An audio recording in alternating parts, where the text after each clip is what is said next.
29장은 아리엘을 괴롭게 하리라 하는 소제목이 되어 있어요. 1절은 슬프다 아리엘이여 이렇게 시작을 합니다. 이 아리엘은 다윗의 성읍을 가리켜요. 1절이 그랬죠. 다윗이 진을 쳤던 성읍. 그러니까 예루살렘을 말하는 또 다른 표현이 이 아리엘입니다. 하나님께서 왜 아리엘을 향해서 슬프다 이렇게 말씀하실까요? 2절에 내가 아리엘을 괴롭게 하리라. 하나님께서 예루살렘을 괴롭게 한다는 거예요. 예루살렘에 있는 건물들이 아니라 거기에 사는 사람들을, 그 사람들이 하나님의 백성들 아닙니까? 하나님의 백성들을 하나님께서 괴롭혀 그들을 슬프게 만들고 고통, 애곡하게 하실 것이라는 거죠. 3절 사면을 진을 치게 하고 그리고 하나님께서 이 예루살렘을 치게 하셔가지고 내가 너희를 낮추게 하리라. 왜 하나님께서는 예루살렘을 이렇게 하실까요? 하나님의 자녀들이잖아요. 하나님의 백성들이잖아요. 왜 내가 예수를 믿었는데 하나님께서 나를 치시고 나를 낮추시고 그런 일들을 왜 허용하시냐 이 말이죠. 우리는 열왕기 상하를 보면서 하나님께서 예루살렘을 망하게 하시는 내용을 봐요. 아수를 예루살렘 턱밑까지 와서 위협하기도 하시고 마침내 바벨론을 들어가지고 예루살렘을 전부 무너뜨려버려요. 그 예루살렘 안에 성전이 있어요. 하나님의 집이 있어요. 하나님께 제사하는 그 성전이 있어요. 성전이 있는 예루살렘이 망한다. 그럼 뭘 우리가 하나님을 믿겠습니까? 그런데 하나님께서 열왕기 마지막 장에서 예루살렘과 성전을 전부 무너뜨릴 거예요. 왜 이렇게 하실까요? 우리는 어저께 28장의 말씀을 나누면서 농부가 밭을 갈고 나서 씨를 뿌리고 그리고 나서 그 소출을 거두는 할 때에 그 적당한 방법으로 하는 것을 보았습니다. 대양과 소양을 거둘 때에 막대기와 작대기로 하지만 때로는 수레바퀴를 가지고 밀어제끼고 그것도 부족하면 말발굽으로 밟아서 그 껍질을 뜯어내어 벗겨내어 알곡을 거두는 하나님의 방식을 우리가 보았던 것이죠. 왜 예루살렘을 망하게 하십니까? 막대기로 때리시고 작대기를 때려가지고 하면은 되는데 그것도 모자라서 말발굽으로 짓밟아가지고 아예 예루살렘을 망하게 하셨는가? 왜 우리 신앙생활에 이런 일들을 허용하시는가? 성경책은 단순히 역사책이 아니에요. 영적인 책이에요. 우리 안에 있는 죄의 껍질을 뜯어내는 거예요.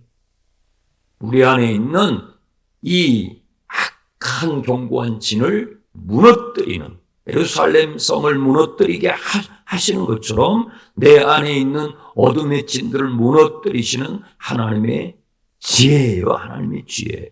그래서 28장 마지막 구절에 이도 만군의 여호와께로부터 난 것이라 그의 경영이 기묘하며 그의 지혜는 광대하다. 하나님의 지혜를 선언하고 29장으로 이어지는 것이죠. 29장 6절과 7절, 8절은 예루살렘을 칠 때에 하나님께서 사용하시는 진노의 막대기들이 결국 그들도 징벌을 받게 될 것이라는 경고입니다. 9절을 보세요. 29장 9절 너희는 놀라고 놀라라. 너희는 맹인이 되고 맹인이 되라. 그들의 취함이 포도주로 말미암음이 아니며 그들의 비틀거림이 독주로 말미암음이 아니라 대저 하나님께서 여호와께서 깊이 잠들게 하는 영을 너희에게 부어주셔서 예루살렘에 있는 사람들에게 하나님께서 깊이 영적인 잠을 들게 하는 영을 부어주셔가지고 그들을 영적인 맹인이 되게 하신다는 거예요. 그래서 영적인 소경이 돼버리니까 하나님의 계시를 11절에 하나님의 계시가 기록되어 있는 두루마리 책을 읽으라고 해도 보아도 보지 못하고 들어도 듣지 못하고 읽어도 읽지 못하게 되는 봉해진 책이 되어버린 이것이 바로 아모스 선지자가 예언했던 영적 기갈인 것입니다. 물이 없어서 가람이 아니요 양식이 없어서 배가 고픔이 아니요 여호와의 말씀을 듣지 못하는 영적인 기갈을 하나님께서 허용하십니다. 모든 하나님의 계시가 봉해져 있는 책처럼 성경을 펴서 읽는데 도무지 이해할 수가 없어요.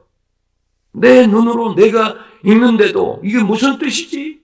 이 봉해진 책이 돼버려요. 들어도 듣지를 못해요. 보아도 보지를 못해요. 하나님께서 예루살렘 사람들에게 이런 일들을 허락하실 것이라는 것이죠. 그러니까 우리가 성경을 펴서 읽을 때 이것이 나에게 주신 말씀을 깨달아지는 것이 정말 은혜입니다.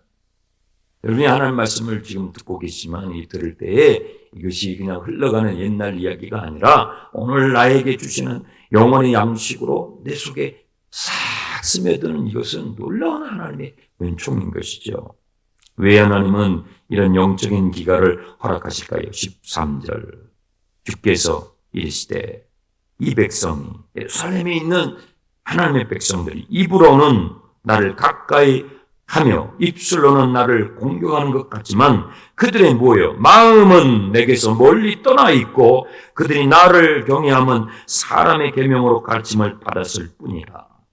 이것 때문인 것입니다. 입으로는 하나님을 주여 주여 하고 하나님을 섬기는 것 같지만 예루살렘 성전에서 제사를 드리고 날마다 성전에 모여서 뭔가 하는 것 같지만 마음은 없어요. 마음은. 그 거짓된 신앙을 하나님이 뜯어버리겠다는 거예요. 그 거짓된 신앙이 그대로 또 있으면 그 영혼이 망할 수밖에 없으니까. 우리의 내면에 변화가 없는 거짓된 신앙. 입으로만 찬양하고 입으로만 주여 하는 그것은요. 하나님께서 다 벗겨내시겠다는 거예요. 그래서 영적 전쟁을 허용하시는 거예요.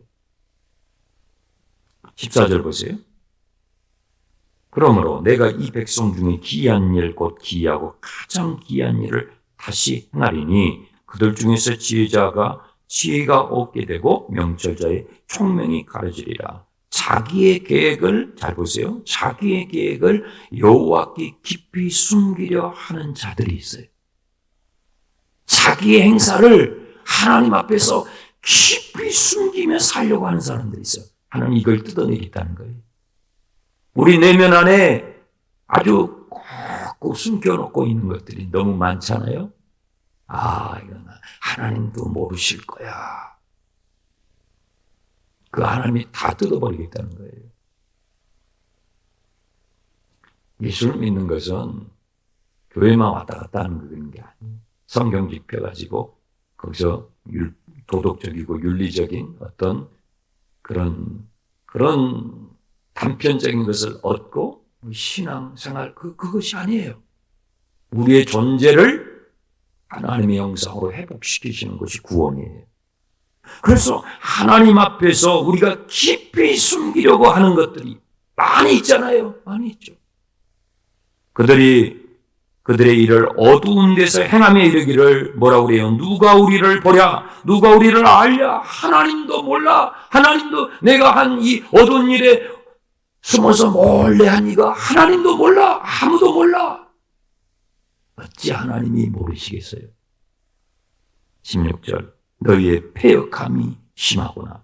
토기장애를 어찌 진흙처럼 여기느냐.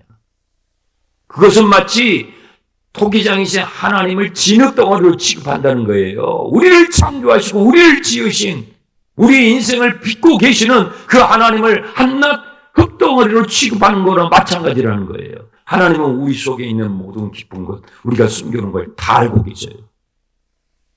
다 알고 계셔요. 내가 나를 모르는 것까지 다 알고 계셔요. 여러분 부흥집회 때 경험했잖아요.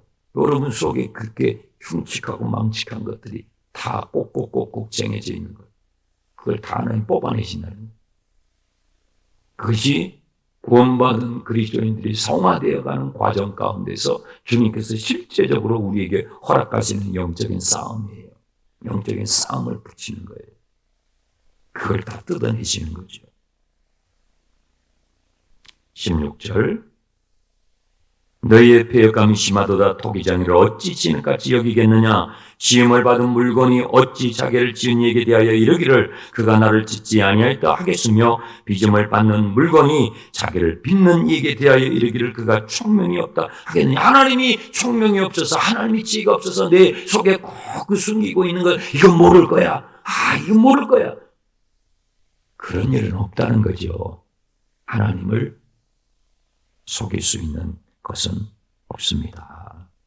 그래서 18절 그 날을 허용하시는 거예요. 이 그날이 여호와의 날. 우리의 숨겨진 것들을 다 드러내시고 우리의 높아진 것들을 다 낮추시는 그 날을 하나님께서 허락하셔서 그날에 못 듣는 사람들이 책의 말을 듣게 될 것이고 어둡고 캄캄한 데서 맹인의 눈이 보게 될 것이요. 이 그날이 있을 때에 우리는 보게 되고 우리는 듣게 되고 하나님의 말씀을 펴서 읽을 때에 그 의미를 알게 되고 이 말씀이 나한테 주신 말씀이네. 성경책이 완전히 내 이야기네. 여러분 이 반전이 일어나야 돼요.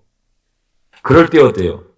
입술로만 쥐어져 가는 게 아니라 내 속 심령에서부터 주님을 경외하며 올라오게 되는 거예요. 너희가 마음으로 믿어 입으로 신하여 구원을 이루느니라. 우리의 속사람이 거듭나서 우리의 속사람이 변화되어서 내 마음으로 주님을 경외하고 내 마음으로 주님을 예배하고 내 입술로 고백할 때에 우리의 존재가 우리 아는 것과 믿는 것이 하나가 되어 하나님의 형상으로 회복되는 줄 믿으시 바랍니다. 19절 겸손한 자에게 여호와로 말미암아 기쁨이 더하겠고 비로소 하나님으로 말미암는 기쁨을 맛보게 되는 거예요. 의와 평강과 희락을 내 내면에서 경험하거든. 하나님의 나라가 진짜 있구나. 천국이 진짜 있구나. 천국은 죽어서 가봐야 아는 천당이 아니라 하나님의 나라는 여기 있다 저기 있다 하는 것이 아니라 내 안에서 경험되는 내 안에서 생수를 경험하는 그래서 세상에 살지만 세상의 돈에 지지 않고 세상의 인기와 명예를 쫓아가지 않고 하나님의 나라와 그의 의를 구하는 하나님의 백성으로 살아가게 되는 것입니다. 이런 일들이 실제로 일어나는 것이죠. 여호와로 말미암는 기쁨이 오늘도 여러분에게 있기를 축복합니다. 이스라엘의 거룩한 이로 말미암아 즐거워하게 되리라. 하나님이 계신 것이 즐거운 거예요. 하나님이 나의 아버지 되신 것이 기쁘고 즐거운 거예요.